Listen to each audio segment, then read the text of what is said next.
지난 한 주간 주님 품 안에서 잘 지내셨습니까? 어쩜 양수리 이렇게 비가 안 오는지 모르겠습니다. 농사짓는 분들 굉장히 고생하고 계시는데 하여튼 이 무더위에 더위 먹지 않도록 건강들 조심하시고요. 주님 안에서 평안하시기를 주님의 이름으로 축복합니다. 오늘 나를 끌어내사라는 제목으로 하나님 말씀 나누겠습니다. 오늘 말씀은 약 한 달 전에 우리가 수요 기도회 때 나눴던 말씀인데요. 그 말씀을 오늘 함께 나누려고 합니다. 그때 오셨던 분이나 또 온라인으로 참여하셨던 분들은 그때의 기억을 되살리면서 오늘 설교에 귀를 기울이셨으면 좋겠습니다. 뭔가 행동으로 옮겨지기 전에 반드시 따르는 것이 바로 결심입니다. 결심이라는 단어는 네이버의 사전에 보니까 할 일에 대하여 어떻게 하기로 마음을 굳게 정함 또는 그런 마음이라고 정의합니다. 뭔가 일반적인 일보다는 뭔가 거창한 결정에만 필요한 그런 마음, 어떤 거창한 결정, 그런 때 사용하는 단어로 느껴집니다. 그런데 우리는 하루에도 많은 결심을 하면서 살아가고 있습니다. 제가 요즘 자주 표현하고 있죠. 우리 하루에도 많은 선택을 하며 살아가고 있다. 사실 그 선택이라는 것도 크고 작은 결심으로 이루어지고 있죠. 오늘은 뭘 먹을까? 그래, 오늘은 미역국 말고 오늘은 콩나물국을 먹어야겠다라고 소위 결심을 하는 것이죠. 그렇게 하고 그것을 실행해 나가게 되는 것입니다. 중요하다 여겨지는 일은 물론 아주 시시콜콜한 행동에도 나도 모르게 결심이 서게 됩니다. 그런데 행동으로 옮겨지기 전에 이 결심은 필수이기는 하지만 결심했다고 해서 꼭 행동으로 옮겨지는 것은 아닙니다. 그러니까 내가 뭔가를 결정해야 행동으로 옮겨지지만 내가 결정을 하고 결심했어도 행동으로 옮기지 않는 경우들이 많이 있다고 느낍니다. 우리가 새해 초반에는 결심을 참 많이 하죠. 올해는 뭐 해야겠다. 올해는 뭐 해야겠다. 그래서 헬스장이 대박 나는 그 시기가 1월달이잖아요. 근데 3월달 되면은 이미 그건 다 날려버리고 돈은 다 날려버리고 그렇게 사는 거죠. 다이어트도 그렇고 공부도 그렇고 작심 3일이 아니라 뭐 작심 하루밖에 안 가는 경우도 참 많이 있죠. 그런 엄청난 각오도 그렇지만은 일상의 습관들도 그렇습니다. 내가 이제는 이것 좀 안 해야겠다. 이번엔 내가 이것 좀 꾸준히 좀 해봐야겠다. 이런 크고 작은 결심들이 있습니다. 시편 17편에 보면 다윗이 큰 결심을 해야만 했습니다. 그런데 내가 혼자 그래 잘해보자 이렇게 결심을 하면 실패할 확률이 높겠죠. 내가 아무도 없는 상태에서 그래 라고 마음을 다잡는 거하고 내가 그냥 벽면에라도 쓰는 거하고는 효과가 다릅니다. 또 집에다가 그거를 여기저기 붙여놓은 것도 효과가 다르고요. 또 식구들 다 모아놓고 자 내가 이거 하기로 했어 라고 그냥 선포하는 것도 또 얘기가 다릅니다. 공석에 서서 진짜 말을 하게 되면 그 말을 지키지 않았을 때 비난이 엄청나게 크기 때문에 그만큼 결심을 지켜나가는 것은 쉽지가 않죠. 그래서 다윗은 어떤 선택을 했냐면 하나님 앞에서 결심을 하는 거죠. 시편 17편 3절에 보니까 내가 결심하고 입으로 범죄하지 아니하리이다 라고 하나님 앞에서 지금 선포를 하는 거예요. 하나님 제가 결심합니다. 내가 입으로 범죄하지 않겠습니다. 다윗이 이렇게 결심했다는 것은 어쩌면 다윗이 평소에도 입으로 죄를 짓는 일이 많았나 보다 라고 추측해 볼 수 있어요. 천하의 다윗도 입으로 범죄를 하는 모양이다. 자꾸 실패하니까 하나님 앞에서 그렇게 결심하나 보다 라고 생각될 수가 있습니다. 그런데 그 반대였습니다. 그 앞부분에 2절 3절을 보면요. 다윗은 하나님께 이렇게 이야기합니다. 하나님 저를 한번 판단해 보세요. 공평하게 한번 살펴보세요. 내 마음을 한번 테스트 한번 해보세요. 밤중에 한번 급습해 보세요. 보셔서 아시지 않습니까? 제가 흠이 없잖아요. 다시 말하면 다윗은 입술로 범죄를 웬만해서는 안 했다는 거예요. 하나님을 증인 삼아도 하나님이 불시에 점검을 나오셔도 그래도 나는 그런 적 없잖아요 라고 이야기했어요. 평소에 하나님 앞에서 그만큼 잘 지켜왔는데 하나님 앞에 평소 잘못하고 있으니까 결심한 것이 아니라 평소 너무 잘하고 있는데도 결심을 했다라는 것입니다. 하나님 앞에서 결심하면서도 도움을 구하고 있어요. 잘못하니까 잘해보려는 결심이 아니라 잘하면서도 계속 잘하고자 하는 그런 결심이 다윗에게 있다라는 것입니다. 왜 도대체 다윗이 이렇게까지 하나님 앞에 선포하면서 도움을 구하고 그렇게 결심을 했을까요? 아무리 잘하고 있어도, 그동안 아무리 잘해왔어도 앞으로도 계속 잘 지켜나갈 것이다 라고 장담하기가 어렵기 때문에 그렇습니다. 그만큼 사람은 뭔가 결심을 지켜나가기가 어렵고, 더군다나 입으로 실수하는 것은 더 어렵다라는 것을 우리에게 보여주고 있는 것이죠. 두 가지 이유를 우리가 생각해 볼 수가 있습니다. 첫째는 열심히 지키려고 해도 실수하고 넘어질 수 있으니까, 지키기 어려울 수 있으니까 결심할 수도 있는 거고, 둘째는 이런 경우도 있을 수가 있어요. 지키지 않았을 때의 달콤함이 너무 좋아서 차마 포기하지 못하는 경우도 있습니다. 내가 진짜 이거 안 지키면 참 좋아요. 여러분, 남 흉보는 거 참 재밌잖아요. 맞장구 쳐주면 더 재밌지 않습니까? 그리고 내가 입술로 그런 죄를 짓을 때 맞장구 쳐주면 너무 재밌어요. 막 그냥 희열을 느끼고 스트레스가 해소되는 그런 경우도 있습니다. 그런데 이게 너무 별로 좋지 않다는 걸 알고 있는데도 그래도 내가 이걸 하지 말아야 된다고 생각하니까 하나님한테, 하나님 내가 결심합니다라고 그렇게 이야기할 수도 있다는 거예요. 물론 다윗이 그랬다는 건 아니지만 우리가 일반적으로 놓고 볼 때 그렇다는 거죠. 지난 수요일 때 그때 제가 말씀드릴 때 이 건져내다라는 표현과 끌어내다라는 표현을 제가 말씀을 비교해서 드렸던 적이 있습니다. 여러분, 이 표현은 원어로 다른 단어를 사용을 합니다. 우리는 그냥 건져내다 혹은 끌어내다 그러면 대충 비슷하게 이렇게 생각할 수 있겠지만은, 건져내다라는 히브리어 나찰은 위험이나 고난이나 환난에서 구해내는 그런 느낌이라고 한다면, 끌어내다라는 단어 알라라고 하는 히브리어는 아래에서 위로 끄집어내는, 올라오는 그런 느낌. 그러니까 수렁이나 웅덩이나 함정이나 여기에서 끌어올린다는 그런 느낌이 듭니다. 두 단어가 모두 다 구원과 회복의 의미를 담고 있습니다. 자, 그런데 오늘은 이 원어의 본 의미를 벗어나서 조금 다른 방향으로 적용을 해보려고 합니다. 여러분, 우리말에서 이 건져낸다는 표현과 끌어낸다는 표현은 뭔가 느낌이 다릅니다. 건져낸다는 것은 물에 빠져서 허우적거리는 사람을 구해주는 때, 그때 사용하죠. 나 저 사람 빨리 건져, 빨리 구해줘 라고 할 때 건진다라는 표현을 씁니다. 그러면 그 사람도 분명히 살고 싶고 누군가의 도움이 필요하고, 그래서 나도 살고 싶고 나를 바라보는 누군가도 나를 살리고 싶을 때, 서로의 목적이 같을 때 이 건져낸다라는 말이 성립이 됩니다. 그런데 끌어낸다는 표현은 나와 나를 바라보는 이의 반대인 경우가 있습니다. 끌어낸다라는 표현. 저는 유튜브에서 개나 고양이 영상을 자주 보는 편입니다. 어렸을 적 키웠을 때 좋은 기억도 있었고요. 지금 직접 키우지는 못하지만 사실 늘 희망사항이긴 합니다.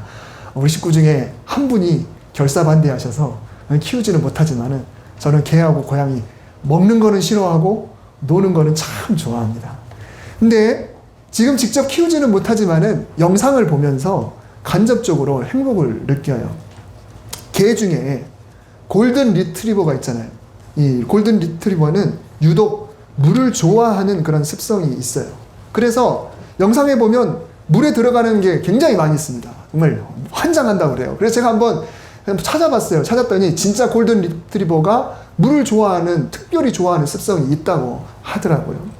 근데 물놀이가 다 끝나고 집에 갈 시간이 다 됐는데 웬만하면 잘 안 나오려고 해요. 그러니까 영상이 그게 재밌으니까 찍는 거예요. 막 끌어당겨도 안 와요. 그래서 주인이 아무리 목줄을 당겨도 꿈쩍 안 합니다. 그러면 결국 주인이 들어가서 강제로 끌어내서 안고 나와야 결국 물놀이가 끝나게 되죠. 또 어떤 영상은 흙탕물이나 그건 꾸정물인데 그게 좋다고 그냥 온몸에 더러운 물과 진흙을 잔뜩 묻혀가지고 나올 생각 안 합니다. 거기 막 뒹굴고 막 그러죠. 그러면 주인이 또 강제로 끌어내죠. 그러면 겨우 빠져나오면 털을 막 털어내가지고 그게 사방으로 튀는 그런 영상을 보면서 그냥 행복한 미소를 짓곤 했습니다.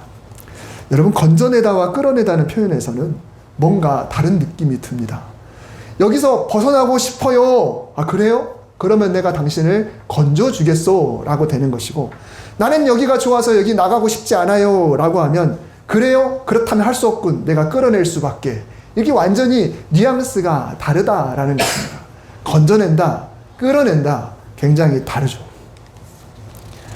예수님께서 베데스다 연못을 찾아가셨습니다. 저도 예루살렘 가서 이 베데스다를 봤는데요. 연못이라고 하면 우리가 어떻게 생각합니까? 새소리에 물소리에 이렇게 풀이 사방에 자라있는 물고기들이 있고 또 짐승들이 이렇게 목을 축이는 그런 곳이라고 생각하지만 사실은 인공으로 만든 물 저장소이죠. 예루살렘이 고지되어 가지고 물이 부족하니까 수로를 파가지고 수로를 통해서 이 예루살렘 지하까지 물이 오게 한 다음에 그것을 끌어올려 가지고 물이 나올 수 있도록 그렇게 전쟁이 나도 수일 동안 그래도 버틸 만한 그런 물 저장소가 바로 이 베데스다라고 하는 곳입니다. 그런데 이 연못가에는 병에 걸린 이가 무수히 많았죠. 베데스다의 물이 예고 없이 갑자기 출렁댄다. 물론 이게 그 어떤 시기가 맞물려서 물이 요동치는 그런 건데 사람들은 과학적인 원리를 모르기 때문에 물이 그냥 갑자기 꿀렁하면 천사가 와서 물을 움직인다라고 생각을 했어요. 그런 전설이 있었습니다. 그래서 그곳에 어떤 질병이 있는 사람이라 할지라도 제 1등으로 들어가는 사람은 고침을 받는다라고 하는 전설, 그거 하나 믿고 사람들이 여기에 엄청나게 많이 모여 있었습니다. 그런데 예수님께서 가셨을 때 무려 38년이나 치료를 기다리는 한 사람이 이 목가에 있었습니다. 성경에는 구체적으로 이 사람이 어떤 병이다라고 언급하진 않아요. 그런데 다만 이 사람의 말에 의하면 누군가가 나를 들어서 옮겨주지 않으면 물속에 내가 들어갈 방법이 없다라고 말한 걸로 봐서 전신 어떤 그 중풍에 걸렸거나 혹은 하반신이 마비됐거나 아마 그 정도로 생각을 하고 있습니다. 근데 예수님께서 이 사람을 보고 다짜고짜 질문하셨죠. 네가 낫고자 하느냐. 3년 8개월도 중병인데 무려 38년이면 엄청나지 않습니까? 여러분의 나이를 한번 따져보세요. 그러면 그 안에 38년 거의 40년인데 그동안에 고생하는 사람에게 낫고 싶으냐라고 질문하면 이 질문 자체가 큰 신뢰입니다. 질문할 필요도 없고 질문해서도 안 되고 질문을 받은 사람은 저 사람이 나에게 뭘 고쳐주려고 하나 이거보다는 지금 장난하나? 라는 말, 그런 생각이 들 수밖에 없는 그런 질문이죠. 그래도 네가 낫고 싶으냐라고 했을 때 모범 답안은 뭘까요? 정답은 당연히 낫고 싶습니다가 돼야 돼. 당연히 낫고 싶습니다. 자, 그런데 이렇게 대답하죠. 물이 움직여도 나를 물에 넣어줄 사람이 없습니다. 동문서답이에요. 낫고 싶니? 물이 움직여도 나를 물에 넣어줄 사람이 없어. 정말 낫고 싶은데 내 몸, 내 상태를 한번 보세요. 누가 나를 들어서 물속으로 넣어주지 않으면 절대로 고침받을 수가 없습니다. 이런 세월이 무려 38년입니다. 라고 대답을 한 거죠. 여러분, 이 38년이라는 숫자가 말해주는 바가 뭔가요? 바로 불가능입니다. 불가능. 본인이 사실은 더 잘 알아요. 내가 38년이나 여기 있어 봤는데 물이 움직여도 내가 저기 1등으로 들어갈 확률은 거의 제로다라는 것을 38년의 경험을 통해 이미 알고 있습니다. 그 세월, 엄청난 세월이죠. 그런데 예수님은 다시 질문하죠. 그냥 고쳐주지 않으시고 네가 낫고자 하느냐라고 질문을 하시고, 이 질문의 의도가 여러분 뭘까요? 38년이나 고생한 사람에게 이렇게 질문하시는, 네가 낫고자 하느냐. 자, 여기에는 문장에는 들어있지 않지만 생략된 말이 하나가 있습니다. 그게 뭐냐면 바로 진짜라는 말입니다. 정말? 솔직히? 라는 말이 그 안에 생략이 되어 있는 거예요. 네가 낫고자 하느냐? 네가 진짜 낫고 싶은 거? 정말 낫고 싶은 거 맞아? 솔직하게 한번 낫고 싶은지 진짜 한번 말해봐 라는 것이죠. 예수님의 질문은 그렇습니다. 나도 치료해주고 싶으니까 진짜 낫고 싶으냐? 아니면 사실 너는 이곳에서 38년이나 보내다 보니까 이곳이 이제 너의 너무 익숙하고 이게 오히려 너의 삶의 전부이고 인생의 전부이자 네 삶의 역사의 전부이기도 하고, 여기서는 38년이나 됐으니 터줏대감일 것이 분명할 것이고, 비록 몸은 좋지 않아도 여기서만큼은 사람들에게 인정받는 것 같고, 혹 진짜 나아도 사실 돌아갈 곳도 마땅치 않을 것이고, 혹시라도 돌아가서 뭔가를 이제 그동안에 누군가가 공급해주는 음식을 먹었다고 한다면 이제 네가 네 손으로 벌어야 되는데, 당시 수명으로 봤을 때 이미 노년인데 다시 정상인이 됐다고 했을 때 딱히 얼마나 개선될 여지가 있는 건가? 여기서는 그나마 인정받고 있는데 네가 밖에 나가야 별 볼 일 없을 수도 있는데, 이제는 앞이 캄캄하고 먹고 살 게 오히려 더 힘들 수도 있는데, 그래서 사실은 이곳이 그냥 저냥 좋은데도 내가 억지로 너를 끌어내기를 바라니? 라고 하는 그 엄청난 의도가 이 질문 속에 사실 담겨 있는 것입니다. 예수님은 이 사람에게 이런 처방을 내리셨어요. 일어나 네 자리를 들고 가라. 여러분, 이 처방은 이 사람의 의지를 꿰뚫는 그런 처방입니다. 왜냐하면 자리라는 것이 묘한 매력이 있습니다. 묘한 권력이 있어요. 만일 자리를 두고 가면요, 갔다가 언제라도 마음이 바뀌면 돌아올 여지가 있습니다. 여러분, 신기하죠? 장날 가보면 거기에 아무 표시도 안 해놨는데 거기에 누군가가 자리를 펴면 난리가 납니다. 여기는 내 자리야. 혹시라도 한 달간 해외에 여행을 갔다 와도 그 자리에 누가 못 앉습니다. 그 자리라는 게 가지고 있는 파워라는 게 있어요.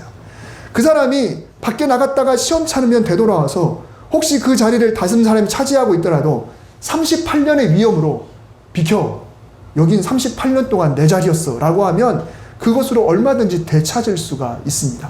그래서 이 사람의 치유는요, 사실 질병 자체라기보다는 의지의 치유라고 하는 것이 훨씬 맞습니다. 예수님은 지금 이 사람에게 의지를 묻는 거예요. 너 진짜 이걸 청산하고 싶은 거 맞아? 너 진짜 결심하고 이것을 벗어나고 다시는 이곳으로 돌아오지 않고 싶은 그런 각오를 가지고 네 자리를 들고 여기서 완전히 떠날 그런 마음을 갖고 있느냐라고 예수님이 질문하면서, 너 그거 가지고 간다고 한다면 내가 너를 고쳐주마 라고 하는 그 말씀이 바로 이 베데스다의 기적이다 라는 것입니다. 여러분, 오늘 본문에서 다윗의 고백에서도 비슷한 뉘앙스를 느낍니다. 내가 수렁에 빠져 있는 것을 원수들이 너무 좋아하는데, 그래서 하나님께 부르짖으면 하나님께서 어떻게 해야 돼요? 이 원수를 징계하거나 혹은 반대로 나를 강하게 해서 원수와 싸워 이길 수 있도록 하나님이 해주시면 좋겠는데, 하나님의 방법은 뭐냐면 내가 주께 부르짖었더니 나를 고치는 방법을 사용하셨다는 거예요. 나를 고치는 방법. 그러니까 내가 하나님께 원수 때문에 힘들다고 부르짖으면 하나님이 누구를 고쳐야 합니까? 원수를 고쳐야죠. 원수를 망하게 한다든가 박살을 낸다든가 징계한다든가 그들을 무너뜨리든가 원수를 그냥 뜯어 고쳐야죠. 그런데 하나님이 어떻게 했냐면 자기를 고치는 방법, 다윗을 고치는 방법을 사용하셨다라는 것입니다. 원수 때문에 부르짖었는데 하나님은 나를 고치셨다. 즉 나를 끌어내셔서 나를 뜯어 고치시는 방법을 하나님이 선택하셨다는 거예요. 빠져나오면 좋겠지만 한편으로는 끌어내지 않으면 어쩌면 그냥 있고 싶은 내 마음을 하나님이 억지로 끌어내셔서 내 마음을 고치는 방법으로 하나님이 일하셨다. 굉장히 특이한 방법이죠. 내가 포기하지 못하는 것, 내가 잘못한 것, 이런 것들을 내가 알면서도 고치지 못하던 것, 내려놓지 못하던 것, 이런 것들을 하나님께서 고치는 방법을 사용하셨다라는 것입니다. 사도 바울도 같은 고민에 빠져 있었던 것 같습니다. 로마서에 보면 우리가 잘 아는 말씀이 있습니다. 우리 성경으로 제가 자막을 올려드리지만 읽는 것은 새한글 성경 버전으로 한번 읽어드리겠습니다. 나는 법칙을 발견합니다. 좋은 일을 하고 싶어하는 나, 그런 나에게 악한 것이 바로 곁에 있다는 것입니다. 나는 속사람으로는 하나님의 법을 기뻐합니다. 그런데 내가 보니 내 몸의 각 부분에는 다른 법이 있어서 내 마음의 법과 맞서 싸우고 있습니다. 그리고 내 몸의 각 부분에 있는 죄의 법으로 나를 포로로 삼고 있습니다. 나야말로 얼마나 비참한 사람입니까? 누가 나를 이 죽음의 몸에서 건져내 주시겠습니까? 여러분, 이 바울의 울부짖음을 보면 하나님의 법을 기뻐하고 지키려고 하는 정말 그렇게 하는 긍정적인 면도 있지만, 반면에 하나님의 법과 맞서서 죄를 자꾸 지으려고 하고 악을 포기하지 않으려고 하는, 그래서 죄의 달콤함을 뿌리치지 못하는 그런 연약한 모습이 이 안에 충분히 드러나 있습니다. 빠져나오고 싶지만 한편으로는 빠져나오지 않는 것도 좋다는 갈등 속에서 허우적대고 있는 그런 바울의 모습이 여기서 표현되고 있어요. 아, 나는 곤고한 사람이다. 너무너무 힘들어 죽겠다. 이 몸에서 누가 나를 좀 빠지게 좀 해줄 수 있을까? 나를 좀 끌어냈으면 좋겠다. 내가 지금 이거 좋아서 이렇게 어거스틴이 했던 그 고민처럼 너무 이거 좋아. 이런 상황 속에서 제발 나를 좀 끄집어낼 그런 분 없소라고 지금 이야기를 하고 있죠. 오늘 이 말씀을 통해서 우리 자신을 돌아보면 좋겠습니다. 우리가 신앙에도 많은 결단, 많은 결심을 하고 있습니다. 그래, 내가 지금 이 정도로는 안 되는데. 그래, 내가 이보단 더 나아가야 돼. 혹은 내가 이거는 하면 안 돼 라고 하는 것들이 있어요. 그런데 그 달콤함을 뿌리치지 못하는 것입니다. 시간 관리에 있어서, 물질 관리에 있어서, 내 열정에 있어서, 내 쾌락에 있어서, 이 여러 부분에 있어서, 또 하나님께 드리려고 하는 나의 마음에 있어서 내가 이러면 안 되는데, 혹은 이렇게 해야 되는데 라고 하는 그런 생각 속에서 결심을 수도 없이 하지만 여전히 무너지는 우리의 모습을 보면서도 그래도 이거 놓지 못하는 그런 연약한 경우가 있습니다. 저마다 뭔가 잘못된 것들이 있습니다. 나도 바울처럼 하나님의 법이 무엇인지 알아요. 그래서 그렇게 살아야 된다는 것도 알아요. 그런데 한편으로는 자꾸 그렇게 안 살고 싶어요. 그렇게 안 하고 싶어요. 이대로가 좋아요. 하나님께서 싫어하는 것도 알아요. 너무 좋으니 어쩔 수가 없는 내가 한심해요. 이게 바로 바울의 부르짖음이자 사실 우리가 겪는 고민이기도 합니다. 이때 예수님의 질문을 깊이 새겨야 합니다. 주님이 나에게 물어보신다. 내가 정말 낫고 싶은가? 내가 정말로 건진받고 싶은가? 아니면 말로는 낫고 싶지만 사실은 이대로가 좋고, 사실 이대로가 좋은지 내가 이미 다 알고 있고 끌어내지 않는 이상 그냥 이대로가 좋은 것은 아닌가? 그래서 이 핑계 저 핑계 대면서 합리화하고 있지 않는가? 진짜 강제로라도 끌어내지 않으면 내가 고쳐지지 않는 것을 내가 알고 있기 때문에 진짜 내가 자리를 들고 떠나야 될 만한 그런 것은 나에게 없는지를 우리 예수님께서 나에게 질문을 하고 계시는 것입니다. 만일 내가 빠져나와야 할 곳에서 여전히 뭔가 아쉬워서 헤어나오지 못하게 된다면 오늘 3절에서 다윗이 표현했던 것처럼 영혼이 사망의 무덤으로까지, 즉 영혼이 사망의 상태로까지 빠지게 된다. 그러니까 지금 어느 정도 지금 빠져 있어요. 근데 여기서 하나님이 나를 강제로라도 끌어내지 않으시면은 이제 내 영혼이 사망의 상태로까지 빠질 것 같아서 다윗이 지금 처절하게 하나님께 이야기를 하고 있는 거죠. 여러분, 우리가 뭔가를 결심한다는 거 굉장히 중요합니다. 하나님 앞에 우리가 결심한다고 선포할 필요가 있어요. 하나님, 제가 결심합니다. 제가 하나님이 싫어하는 거 하지 않기를, 하나님이 좋아하는 거 하기를, 이렇게 결심할 필요가 있어요. 내가 내 힘으로 안 되기 때문에, 결심해도 지켜지지 않기 때문에 성령님께서 내 안에 들어오셔서 좀 강제로 나를 좀 잡아채 주시기를. 마치 사울이 살기 등등해가지고 예수 믿는 사람을 잡아서 죽이려고 다메섹으로 가는 과정 속에서 예수님께서 그냥 주권적으로 개입하셔가지고 사울을 강제로 그냥 끌어내서 예수 믿는 사람으로, 예수님을 전하는 사람으로 바꿔주신 것처럼 때로는 우리에게도 그런 하나님의 능력이 필요할 때가 있습니다. 여러분, 이 말씀은 우리 교회에도 적용해 볼 수가 있어요. 교회가 나아가야 할 방향은 기본에 충실한 게 가장 중요합니다. 말씀을 잘 봐야 하고, 또 말씀을 잘 선포해야 하고, 또 기도로 또 무장하고 하나님과 대화하는 가운데 하나님과 친밀해야 하고, 또 사랑하되, 우리도 사랑하고 밖으로도 사랑하고, 그리고 가장 중요한 영혼 구원이 있습니다. 그런데 교회가 자칫 이대로가 좋을 수도 있어요. 우리끼리가 좋고 이 정도 선이 좋을 때도 있습니다. 이 정도면 이만하면 됐다. 그러니 그냥, 그래서 어떤 교회들은 그래요. 새로운 목사님이 부임해서 교회를 이렇게 막 새바람을 불려고 할 때 이제 기존 성도님들 그렇죠. 아유, 목사님 그거 우리 안 해본 거 없어요. 그냥 이렇게 저렇게 저는 내 신앙 지키면서 주님 부를 때 가는 게 그게 제일 제일 큰 기도 제목이에요. 이대로가 좋아요. 지금 우리 교회 얼마나 좋습니까? 라고 이야기하면서 교회가 아무것도 안 하려고 하는 그런 경우도 있습니다. 교회도 뭔가 하려고 하면 얼마든지 할 일이 있습니다. 계속 뭔가 하려고 하면 계속 뭔가를 할 수 있어요. 그런데 아무것도 안 하려고 하면 얼마든지 아무것도 안 할 수 있어요. 저희도 마찬가지죠. 목회자인 저도 마찬가지입니다. 그냥 가만히 있다가 주일날 예배드리고 주중에 그냥 이렇게 있다가 또 주일을 맞이할 수도 있어요. 아무것도 안 하면 안 할 수도 있습니다. 누가 뭐라고 하겠습니까? 주일에 예배 잘 드리고 우리 성도님들과 함께 신앙생활 잘하면 되잖아요. 그러나 뭔가를 하려고 하면 계속해서 할 일이 보여요. 계속해서 할 일이 보입니다. 근데 저만 그럴까요? 우리 교회 자체도 그래요. 이 동네에서 그냥 우리 교회 40년 잘 지켜왔지 않습니까? 그러나 아무것도 안 하려고 하면 그냥 우리끼리 신앙생활 재밌게 할 수 있고요.